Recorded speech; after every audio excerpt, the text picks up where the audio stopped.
Magandang araw, bagong Pilipinas. Narito ang Police News Express sa oras na ito. Umabot sa higit 27% ang ibinaba ng crime rate sa buong Central Visayas sa unang 4 na buwan ng taong 2025 kumpara sa parehong panahon noong 2024. Batay sa datos na ibinahagi ng Police Regional Office 7 Director, Police Brigadier General Rodrigo A. Maranan, mula Enero 1 hanggang Abril 25, 2025 ay nakapagtala ng 742 krimen ang rehiyon, mas mababa ng 282 kaso kumpara sa 1,024 na insidente noong 2024. Ayon kay Police Brigadier General Maranan, ang malaking dahilan sa pagbaba ng krimen ay ang mas pinaigting na kampanya laban sa mga iligal na baril at organisadong krimen.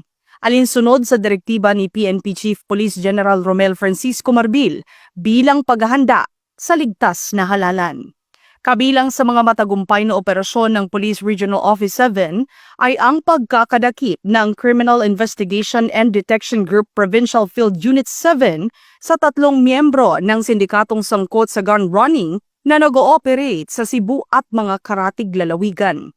Nahuli rin ang isang most wanted person na sangkot sa pagnanakaw ng humigit kumulang 14 na milyong pisong halaga ng alahas sa Orosugbu Jewelry Shop na tinarget ng basag gang noong November 25, 2023. Pinuri ni Police Brigadier General Maranan ang dedikasyon at sipag ng kanyang mga tauhan sa walang humpay na kampanya kontra kriminalidad sa buong rehiyon. At pa sa iba pang napapanuhong balitang pampulisya, laging tumutok sa Police News Network, alagad ng batas, tagataguyod ng balitang pulis. Ako po si Patrolwoman Melanie Mapa, nagbabalita para sa Police News Express.